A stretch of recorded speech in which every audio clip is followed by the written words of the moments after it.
Hello friends, आप सभी का स्वागत है आपके अपने चैनल एमबी स्टडी क्लासेस पर। फ्रेंड्स, जैसा कि आप सभी ने थंबनेल में देखा ही होगा कि इस वीडियो में क्या होने वाला है। मैं इसमें हिंदी जो है उसकी संपूर्ण पाठ्यक्रम आपको बताने वाली हूँ। चाहे आप एसएससी की तैयारी कर रहे हो, चाहे सीटेट की, चाहे टेट की, या किसी भी स्टेट एग्ज़ाम की जिसमें हिंदी आती है, उस सभी के लिए ये जो सिलेबस है ये कॉमन सिलेबस है हिंदी का। कुछ थोड़ा बहुत डिफरेंस होता है, लेकिन ये जो सिलेबस है वो कॉमन सिलेबस है, ये सभी एग्जाम्स में आता है। ठीक है, तो मैं आप सभी को जो सिलेबस बता रही हूँ उसे आप कहीं नोट कर लीजिएगा। ये मोस्ट इम्पॉर्टेंट सिलेबस है। ठीक है, चलिए शुरू करते हैं। जो टॉपिक है वो क्या है हमारा? वर्णमाला। वर्णमाला को हिंदी व्याकरण का रीढ़ की हड्डी कहा जाता है, क्योंकि जब हम वर्णमाला को अच्छे से समझ लेते हैं, अच्छे से उसके बारे में जान लेते हैं कि वर्णमाला क्या है, तो हम संधि और समास और कुछ टॉपिक और भी हैं जिन्हें हम अच्छे से कवर कर पाते हैं। वर्णमाला के अंतर्गत आप जानते हैं जैसे स्वर, व्यंजन, ये भी पार्ट्स में डिवाइड होते हैं।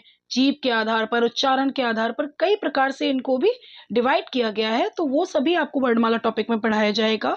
तो आप सभी बहुत अच्छे से इसको कवर कीजिएगा। फिर नेक्स्ट आता है हमारा संधि। ये most most most important topic है। इस पे आप मोस्ट इम्पॉर्टेंट लिख लीजिएगा, क्योंकि जिस भी एग्जाम में हिंदी आती है उसमें संधि जरूर आती है, तो इसको आपको बहुत अच्छे से कवर करना है। फिर नेक्स्ट है कारक। कारक जो है ये समास में और वाक्य शुद्धि में, इन दो टॉपिकों के लिए बहुत ही ज़्यादा इम्पोर्टेंट होता है। समास आप कारक पढ़ने के बाद बहुत अच्छे से कर पाएंगे। ठीक, तो फिर आपको कारक भी अच्छे से कवर करना है। नेक्स्ट टॉपिक है हमारा समास। समास इजी भी है और हमारे लिए डिफिकल्ट भी है, क्योंकि इसमें द्वंद्व, तत्पुरुष, कर्मधारय, बहुब्रीहि, इनमें जो डिफरेंस करना होता है ना, वो थोड़ा हमारे लिए मुश्किल हो जाता है, क्योंकि कर्मधारय और बहुब्रीहि हमें सेम ही लगते हैं। हम कहीं देखते हैं, जैसे कुछ उदाहरण आते हैं, एक एग्जांपल दे रही हूँ मैं आपको, नीलकमल। तो ये बहुत से बच्चे कंफ्यूज हो जाते हैं कि ये कर्मधारय का होगा या बहुब्रीहि का होगा। तो इन सब जो आपकी कंफ्यूजन है उनको दूर करने के लिए आपको समास को बहुत अच्छे से पढ़ना होगा। ठीक है, अब नेक्स्ट है हमारा संज्ञा। संज्ञा से भी क्वेश्चन आते हैं, और संज्ञा का जो मोस्ट इम्पॉर्टेंट पार्ट है वो है भाववाचक संज्ञा। उसको आपको बहुत अच्छे से कवर करना है। भाववाचक संज्ञा जो है वो जातिवाचक संज्ञा से भी बनती है, और भी संज्ञाएं हैं, द्रव्यवाचक, समूहवाचक, इन सभी से, व्यक्तिवाचक से भी भाववाचक संज्ञा बनाई जाती है। तो हमें वो सब भी देखना है, पूरा कवर करना है। उसके बाद आता है हमारा सर्वनाम। सर्वनाम भी हमें अच्छे से पढ़ना है। एग्जाम में आपको जो एग्जाम्पल्स दिए जाते हैं उसमें पूछा जाता है कि ये जो आपको शब्द दिया है ये कौन से सर्वनाम का उदाहरण है। नेक्स्ट है हमारा विशेषण। विशेषण पे आप स्टार मार्क कर लीजिए, इसको आप स्टार लगा लीजिए इस पर, विशेषण पर, क्योंकि विशेषण इंपॉर्टेंट है। विशेषण में आपको शब्द दे देंगे और पूछेंगे कि इनमें से कौन सा विशेषण है। पूरे वाक्य में से आपको उस विशेषण शब्द को छांटना होगा। ठीक, नेक्स्ट है हमारा क्रिया। क्रिया जो है इसे भी आपको अच्छे से करना होगा। ये सभी जितने भी टॉपिक्स हमारे हिंदी व्याकरण के होते हैं, इसके एग्जाम्पल्स बहुत ही इंपॉर्टेंट होते हैं, क्योंकि एग्जाम्पल्स दे के हमसे पूछते हैं कि ये किस का भेद है, या फिर ये इनमें से किसका उदाहरण है। संज्ञा, सर्वनाम, विशेषण, क्रिया, या और भी शब्द दे के पूछ लेते हैं कि ये इनमें से किसका उदाहरण है। ठीक है, आपको ये सब बताना होगा। अब नेक्स्ट हमारा आता है क्रिया विशेषण। क्रिया विशेषण ये भी आपको पढ़ना है। क्रिया विशेषण से भी मैंने बताया एग्जांपल्स पूछे जाते हैं। अव्यय, अव्यय जो होते हैं जैसे समुच्चय बोधक, संबंध बोधक, ये जो समुच्चय बोधक, संबंध बोधक और भी अव्यय होते हैं, इन्हें भी अच्छे से पढ़ना है। इनके भी एग्जाम्पल देके आपसे पूछा जाएगा कि ये किसका उदाहरण है। पूरा वाक्य दे देंगे, उसमें से आपको बताना है ये किस अव्यय का उदाहरण है। ठीक, नेक्स्ट है हमारा काल। काल जो है ये इस भी आप स्टार मार्क कीजिए। काल जो है इसको भी देकर हमसे पूछा जाता है ये भूतकाल का है, भविष्य काल का है, या वर्तमान काल का है। और इसमें भी वो अंदर के जो पार्ट्स होते हैं उससे पूछ लेते हैं कि बताइए इनमें से ये किसका उदाहरण है। ठीक। नेक्स्ट है हमारा लिंग और वचन।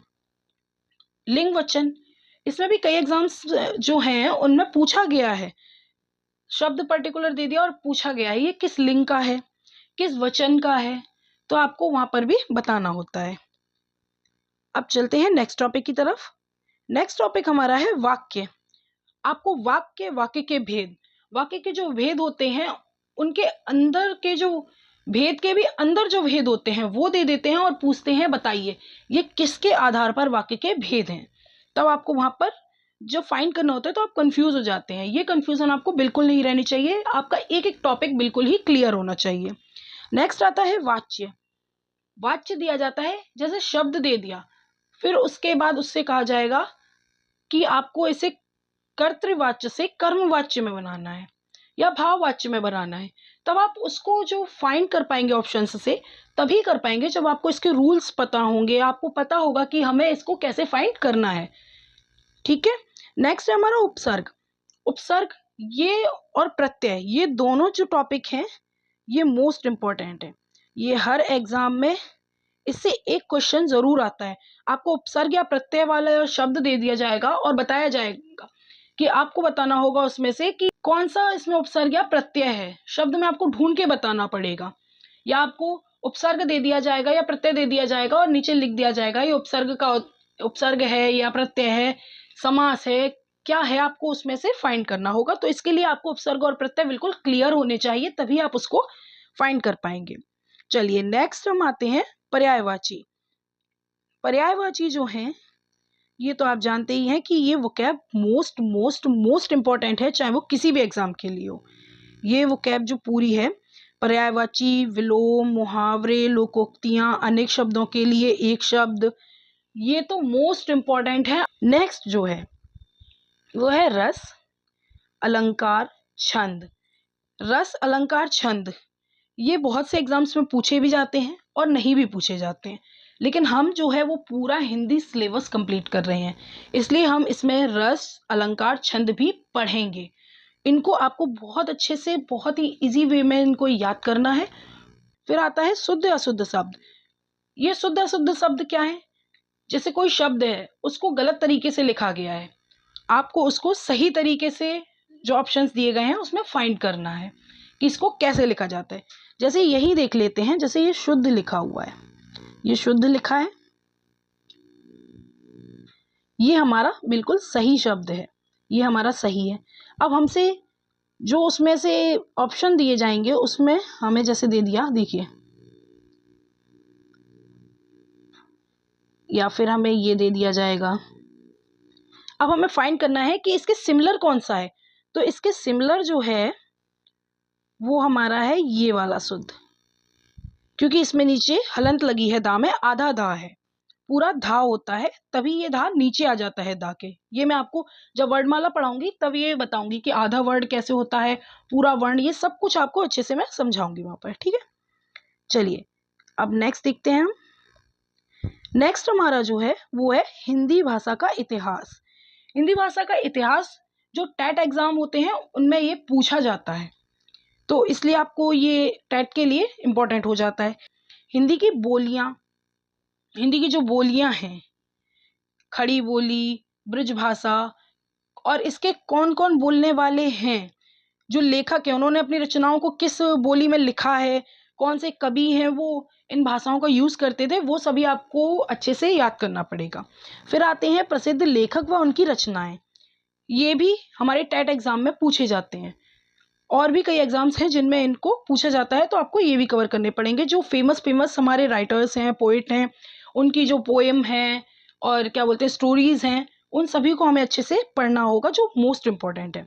फिर आता है एंड में वाक्य शुद्धि। जब हमारी पूरी ग्रामर कंप्लीट हो जाती है उसके बाद हमें वाक्य शुद्धि की जो है प्रैक्टिस करनी होती है। वाक्य शुद्धि में आपको सेंटेंस पूरा गलत दे दिया जाएगा, उसमें आपको कारक के अकॉर्डिंग भी हो सकता है, संज्ञा भी गलत हो सकती है, सर्वनाम, विशेषण, कुछ भी उसमें त्रुटि हो सकती है, उसको आपको सही करना है। नीचे आपको ऑप्शंस मिलेंगे, जो वनडे एग्जाम्स हैं उनमें तो आप जानते हैं कि ऑप्शंस मिलते हैं, तो उन्हीं में आपको चेक करना है कि इनमें से किसकी जो अशुद्धि है इसके अंदर है, वो आपको इसको ठीक करना है। वो आप कब कर पाएंगे? जब आप जितना भी व्याकरण है उसे अच्छे से कर लेंगे, तभी आप वाक्य शुद्धि को अच्छे से कर पाएंगे। ओके फ्रेंड्स, मैंने आपको पूरा सिलेबस बता दिया है, आप लोग अच्छे से तैयारी कीजिएगा। अगर आपको इन सभी टॉपिक्स को बहुत अच्छे से सिंपल वे में शॉर्ट ट्रिक्स से अच्छे से समझना है तो प्लीज़ आप सभी मेरे चैनल को सब्सक्राइब कीजिएगा। और मैं शाम को डेली 7:30 बजे अपनी क्लासेस अपलोड करूंगी हिंदी की, तो आप उन्हें देखना मत भूलिएगा। आप एक बार उन्हें देखकर ज़रूर देखिएगा, आपको सब कुछ अच्छे से समझ में आएगा। तो ठीक है, मिलते हैं अब नेक्स्ट वीडियो में।